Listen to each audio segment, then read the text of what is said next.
Hello, my name is William, the Avid reader, and today I will be reviewing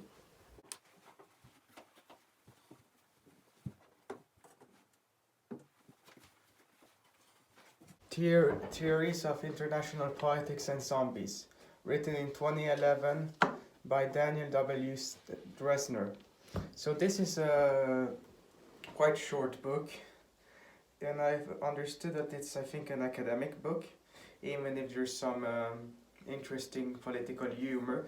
So it analyzes how the world would react to different philosophical lenses in international politics. So he covers the realpolitik of realism lens, covers the liberal lens, the social construction lens, the feminist lenses, and neoconservatism. So let's start. So first he defines what a zombie is. So according to these rules, a zombie eats human flesh. It can only be killed by a headshot, and there's a 100% infection rate when you're bitten by it. Okay, and he talks a lot about literature. He brings up a lot about the zombie literature and zombie fiction. He's actually very happy that people get interested in fiction, because fiction can be a solution to finding problems. But anyway, so the literature he mainly talks about is the Night of the Living Dead series by George Romero, and then you've got Walking Dead, and then you've got World War Z. And World War Z is one of them that he really likes. He thinks it's one of the more realistic ones. So the different lenses. So according to realism, the states will be inherently selfish in how they operate in this. So they will be very self-interested. They will not collaborate, conciliate well. So for example, and this is especially true when you think about it in dictatorships, if there's an outbreak, say in Afghanistan, the Chinese will not care. They don't care. It doesn't affect them. Why would they care? And there would actually be nations where they would co-opt the zombies and have them fight off other states, so they're weakened, and so countries can get an imbalanced boost from this, since others are weaker now, since everything is about relative power in realism.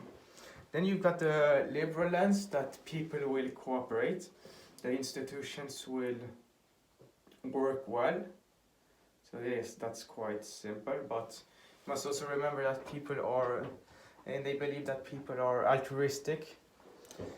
You've got the social construction lens, where the government will try to integrate the zombies, or you will try to be integrated with the zombies, so you pretend to be a zombie, so you groan and things like that.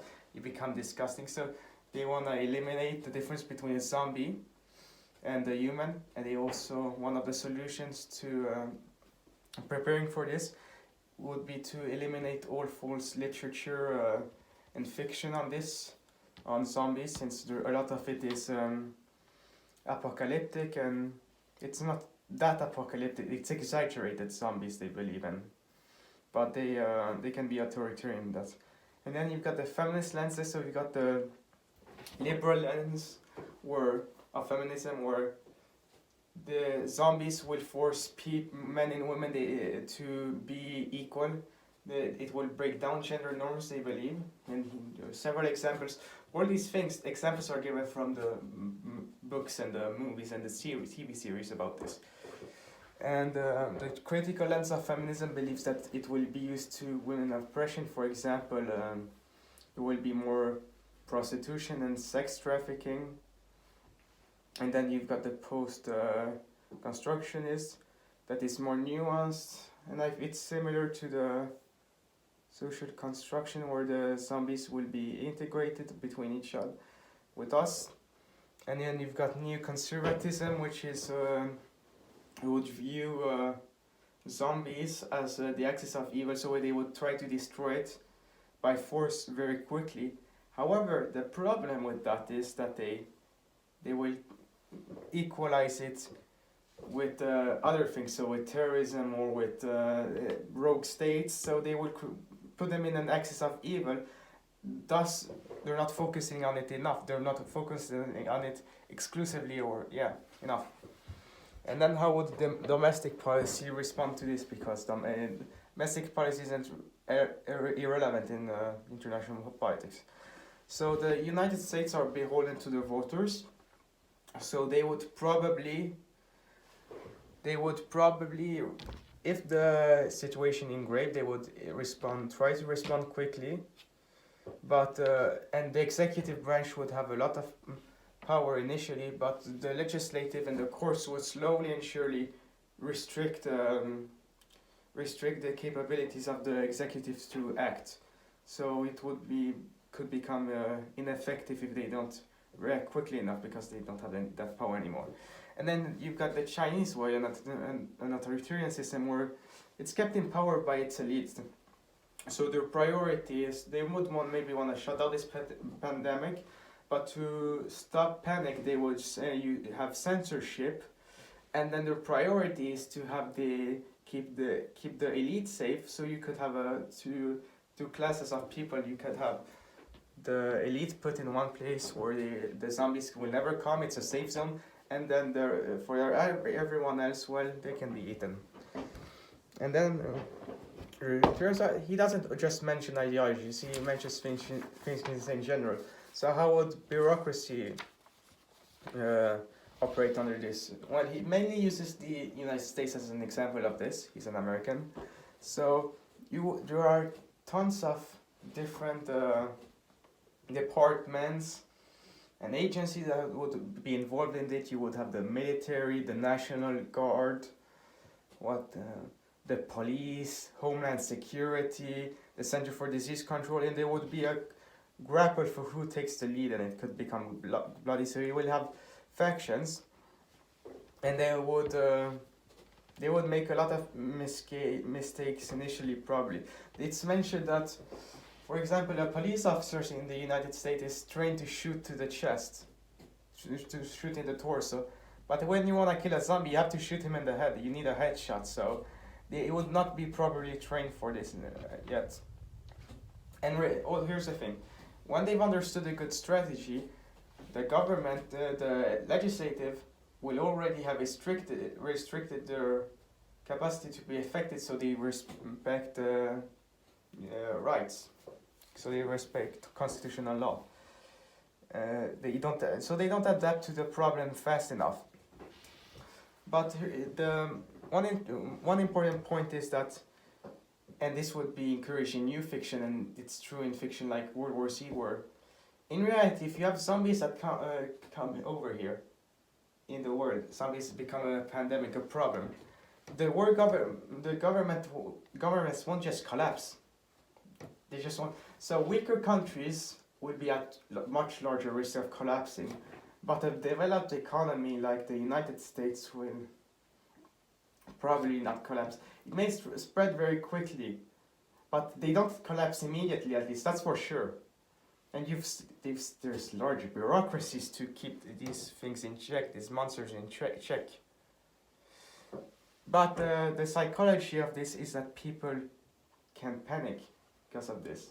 So they can start hoarding, and people can start turning each other. And this is a very recurrent thing in fiction. So in The Walking Dead, for example, the people do counterintuitive things. You've got the governor, or in Dead, spoilers, who launches a bad attack on the prison prison complex, because you've got two factions in there. And then when he doesn't succeed, he kills all his people and bursts down his building. People don't make things that are logical always. That's psychology. A lot of people just become crazy, and people start killing each other. But the good news is that things won't go to hell immediately, and the government, whichever lens you view this through, will not collapse, usually. Especially not strong governments. China will not collapse. That's for sure. The Chinese military, the American army will not collapse. You may have some desertion eventually because when the taxes don't succeed, tactics don't succeed. But yeah, maybe some African governments may collapse, for example. Yes, but Europe will not collapse. Germany will not collapse. Great Britain will not collapse. And the responses in different countries will vary greatly from democracy to authoritarianism to different cultures. But zombies are a non-state actor, so they're kind of like a new form of terrorism. It could be described, and it could be created by private corporations. Just because bureaucracies are ineffective, private corporations will probably too be ineffective because it's structure. People are humans. However, corporations have a profit motive, so they may learn from the problems. Same with bureaucracy, since they want to survive. So, yes. So, lesson of the day, and this is what new fiction on zombies should be written about. There won't be immediate anarchy. And this was an interesting but short read. This professor writes, it's entertaining how he writes. Oddly enough, on an international politics book. So yes, that was my review of the theories of international politics and zombies written by Daniel W. Drezner. I hope you enjoyed the Avid Reader's review, and I will see you guys soon.